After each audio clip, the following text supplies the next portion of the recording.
Hey everyone, welcome to Reddit Readout. Today we are checking out True Off My Chest. Story 1. I don't know if I should leave my husband or not. Me F, 21, my husband M, 22, have been together since 2019. In 2020 I got pregnant and we now have a daughter that's 2 years old. Since we got pregnant and married young and we didn't have much money, we used to live with my husband's family where his brother's wife, and son live, and also his sister and sister's daughter live, and his parents. It was a full house, especially since it was now my husband and I and now our new baby. It was extremely hard living there because I never had any privacy. Room was so tiny, and on top of that I just never felt comfortable in general. If I wanted to cook I couldn't because his mom would always be in the kitchen making food. Even though her kids / my husband's siblings are literally almost 30, she still makes them dinner and they eat as a family every single day, which was okay, but sometimes I didn't want to eat what she would make and I wished that I would just be able to make my own food and just enjoy it. Anyways, we lived there for almost 2 years and the reason we moved out was because I hated living there. It was too crammed with us all there, and plus they were charging us $750 for rent, and I swear our room was only about 100 square feet. Mind you, the rent was only $1,900 and we were supposedly splitting it 4 ways, which is his parents, the brother, the sister, and us. 750 x 4 equals 3,000, so where was the other $1,100 going?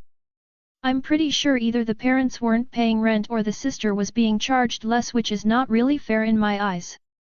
Anyways, I felt that we had to get out of there, so my parents offered their garage to us and said we could turn it into a studio and live in it, and he would charge us $500 a month, which was great.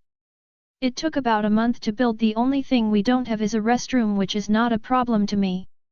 But we have a kitchen, bedroom and living room, and it is 500 square feet. We decided to go with this option because since my husband was undocumented, he didn't have an actual job. He was working in a business where he got paid cash, so there was no way we could apply for an apartment without proof of income, and so we have been living with my parents for 1 year now. Once in a while my parents would fight and my husband felt uncomfortable by this because you could hear them from my room, and my parents were kind of going through a rough patch, so the fighting was consistent for about a few weeks. In May of this year 2023 I started having problems with my husband and we were thinking of taking a break from each other, and on the first week of June my parents got in a huge fight, and since my husband and I were on a break I told him to just move out to his parents' house because that's what he was planning on doing anyway. We were co-parenting for a month and it was very difficult for me because I was heartbroken. I wanted him to be back so bad, but he didn't really want to be with me. He did not cheat on me while on this break.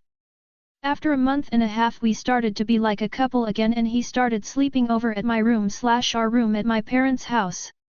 Which fast forward to now September, we are still not living together, but we basically are because he sleeps here about 5 to 6 days out of the week. He says we wants to get back together and I know he does, and I know he truly loves me, but he still does not want to get back with me and move back in because now he wants us to move back in with him at his parents' house where we used to live in that tiny room. I told him I'm not leaving our place here because what are we gonna do over there if we have everything here? I especially don't want to go back because things are gonna go back to how they were when we lived there.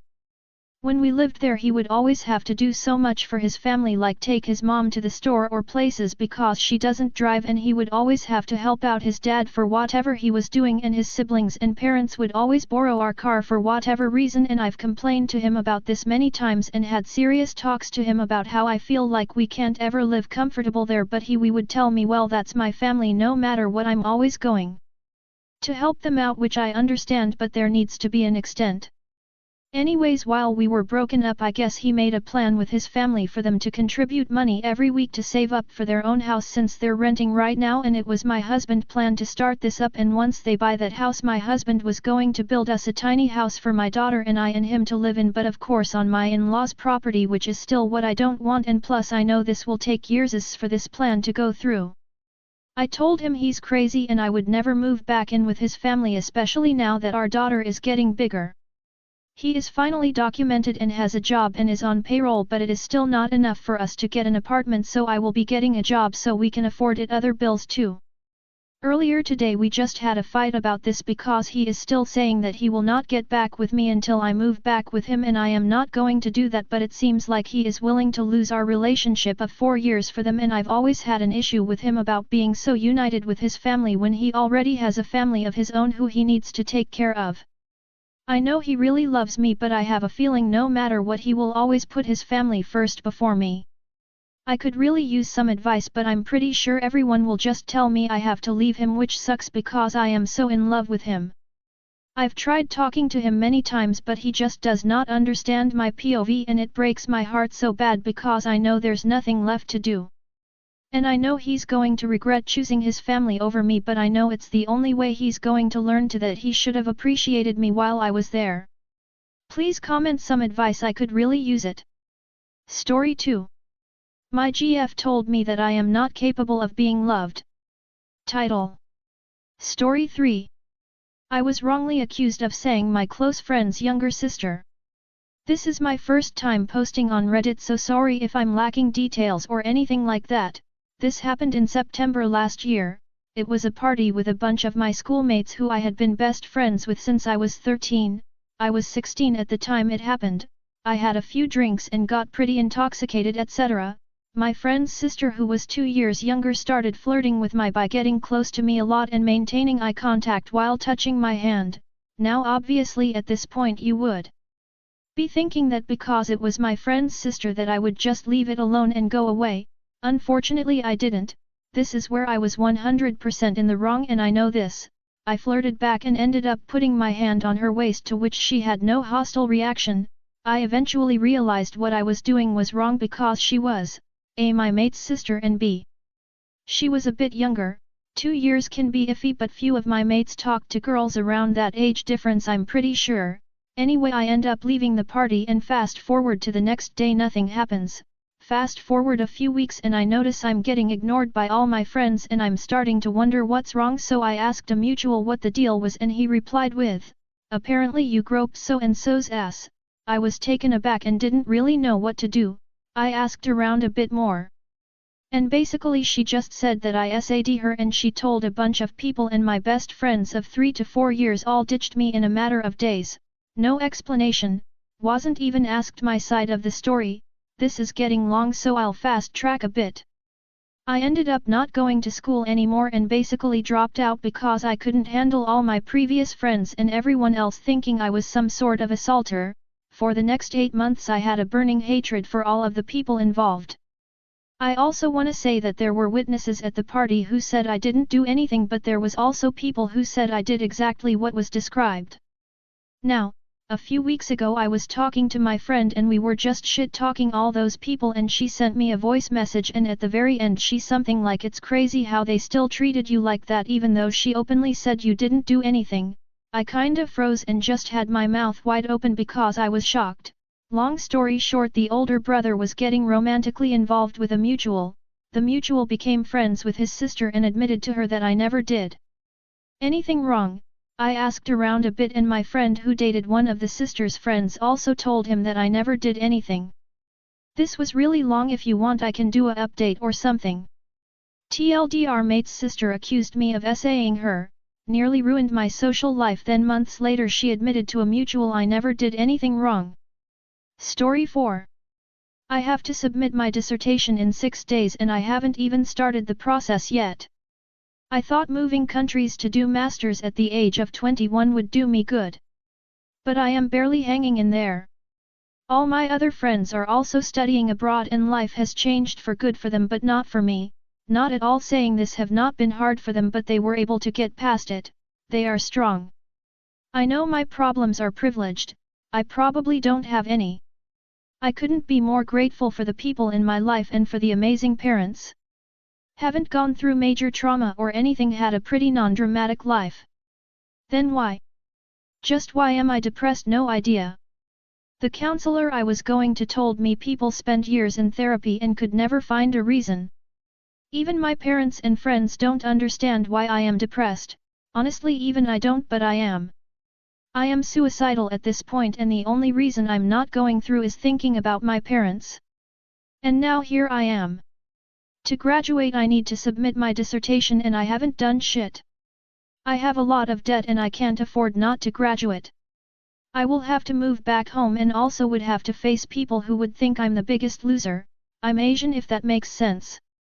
I have applied for extension and all but I don't know if I will be able to complete it this time. I was barely able to complete my assignments. I feel like I have failed everyone. My poor parents deserve a better kid, not a waste of existence like me.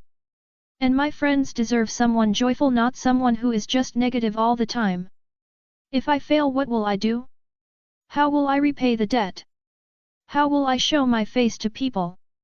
Everyone is like, you don't have a reason to be depressed, as if I don't effing know that, but then that would mean I'm fundamentally broken and I also don't know what to do with this realization. I don't see a way out of all this. Story 5. A strange man brought my 44F daughter, 19F, home from a party and I'm furious about her friends. I just have to share this somewhere, so I do it on my Reddit throwaway. This happened last weekend when she went to a party. Usually when she goes I always make sure she goes with her friends and I taught her to be careful. This however doesn't prevent her from coming home completely blackout drunk almost every time she does it. Sometimes she is at least sober enough to call me to pick her up, but most of the time she's not even able to do that. I'm in a weird position of wanting to protect her but also not wanting to intervene into her growing into an adult. But I am always worried what might happen if she gets too drunk and stops being careful. This situation last weekend somehow made me feel better about that, but at the same it didn't. On the one side this situation taught me there are some people looking out for her, but on the other side it showed me that she is too drunk to realize when she steps into a strange car. Last weekend she went on this party again. There is a club in our town that is quite popular. It takes me around 5 minutes to be there with the car. That evening I couldn't reach out to her all evening, but I figured she might have turned her smartphone off. She told me she would be home before midnight, so when that didn't happen I was more worried that something might happen to her. That was when I heard a knocking on my door, and when I opened it I stared into the face of a guy probably in his mid-20s. He had my daughter on his right shoulder. He was quite big but wore a hooded white jacket and jeans. He asked for my name and asked if she was my daughter. I said yes and asked him to come in. He introduced himself as Mike and then he asked where he should put her and I pointed at the couch. He laid her down and I asked him what happened. He said that he noticed how her friends left the club without her. He said that he thought they might come back, but when he noticed after 20 more minutes that she was still alone and caught the attention of some creepy men, he figured he should help her before anything bad happens. He first asked her where her friends went. She said they'd come back in 5 minutes. He stayed with her that long but they didn't come. He then offered her to give her a ride home. He said she started crying after he made that suggestion, telling him that her friends hated her and that she knew it for a while but never said anything. They left the club and he drove her home, but she fell asleep in the car. She was able to tell him the address before she passed out. I thanked him profusely.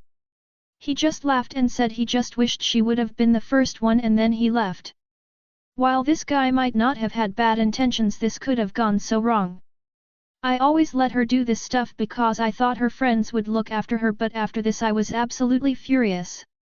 I talked to the parents of each friend of hers that attended the party that night to inform them about how their child left her in an extremely dangerous situation. A situation where she didn't even question entering a strange man's car because she was so drunk and they still left her alone. Luckily my daughter also realized what kind of bad friends she had. She thought to this point they were her friends but figured way earlier that something was wrong and they somehow didn't want to be friends with her anymore, even though she don't know what she did wrong. Even if she did something wrong, this is not a situation where you would leave anyone. Never. No matter what they did to you. Oh, and Mike, if you see this, thank you.